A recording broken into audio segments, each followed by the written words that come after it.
It's the Agribusiness Report. I'm Tony St. James. We're joined today by Jared Morgan. Jared's with StoneX. Jared, hey, great to see you. Yeah, great to be here, Tony. You know, Jared and I have run into each other, probably a few times this year already out on the road. What's it?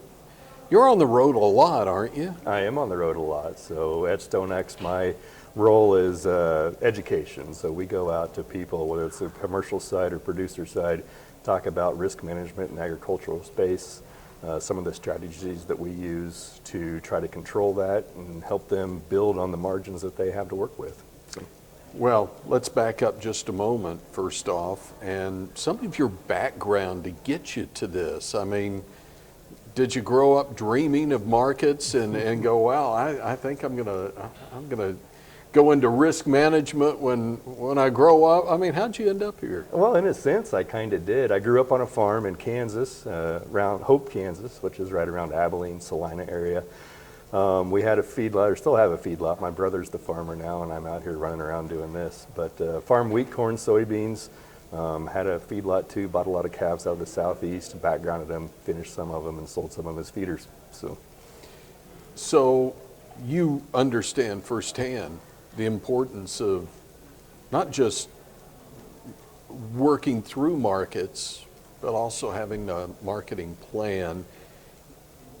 Is it important for you to have that on the family farm? And then the second part of that is there anybody that doesn't need risk management? Well, the simple answer to that, Tony, is of course not. So, and I think today especially, it's even more crucial. You know, we're fighting tight margins, we're fighting lots of competition, farms are getting bigger, commercial people are consolidating, and you know, it's a very different marketplace than it was even 10 years ago. So some of these tools and some of these strategies that we have, I think, are of more importance now than they ever have been.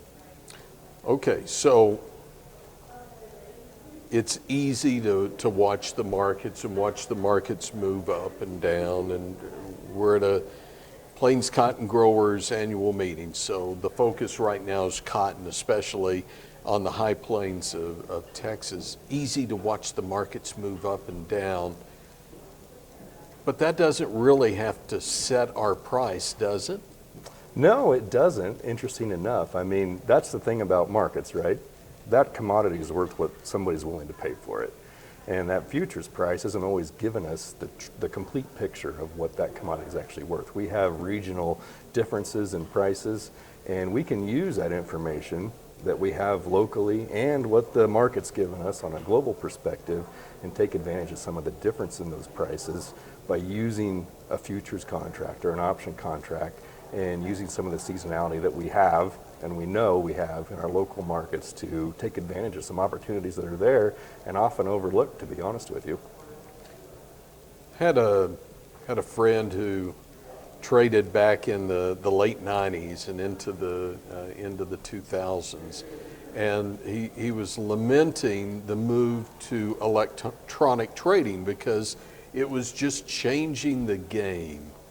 Are we at a place now with markets, because I mean the open outcry's gone at this point. It's not there anymore. Are we at a point now with the electronic trading of markets that we can kind of find trends and find things that are moving, whereas again, he was lamenting it because he could pick up the phone, call somebody and say what's happening and find out immediately, but with electronic, you've got market participants that you'll never ever know or ever hear of. Well, you have market participants that don't even know what the underlying commodity looks like, right? So is that a bad thing? I don't think so, really. So I think that really does add a level of opportunity for the farmer. The fact that those people are trading these markets and they're trading them to make money, don't get me wrong, that adds liquidity. There's more people playing in the sandbox, and it's easier for us to take advantage of certain tendencies in the marketplace and find areas to where we can use a strategy to take advantage of that to try to capture some better prices. Doesn't mean we're going to like the price, but you know, opportunity is opportunity, and that's what we're here to try to carve out. Okay, so mentioned StoneX earlier. What's the elevator speech for StoneX? Who are you? StoneX has been around a long time. I like to say it's the biggest company you've never heard of. So started out back in the 1930s, I believe. No, 1920s, egg and cheese on the streets of, trading egg and cheese on the streets of Chicago. Since has evolved, brought on our commercial grain business in the late 1970s.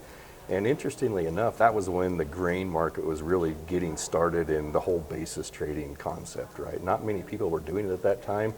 So FCC, Farmers Commodities, which is part of StoneX now, they set out to try to do that. And it was 8 co-ops in the Midwest that collectively got together to manage risk on the inventory, the grain that they bought from farmers.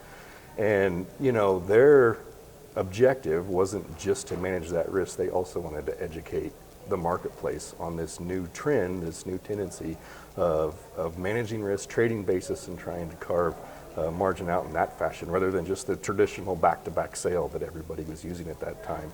And I think that lives to today. StoneX is a very educational focused company, and no matter what the market is, here we're talking about cotton today, I might be talking about interest rates tomorrow, and I might be talking about livestock next week, and maybe we'll throw some lumber or fertilizer in there at some point too. That's what we want to do, is we want to have good clients that understand what we do, why we're doing it, and that's why I believe education is a core, one of the foundational cores of our business, and will remain so for some time to come. So. Okay, we want to find StoneX online. Can we do that? Certainly, yep. www.stonex.com. Should be easy to remember. Wow. Jared Morgan's with StoneX, and we're in Lubbock for the Plains Cotton Growers Annual Convention from the Overton Hotel. I'm Tony St. James. It's the Agribusiness Report.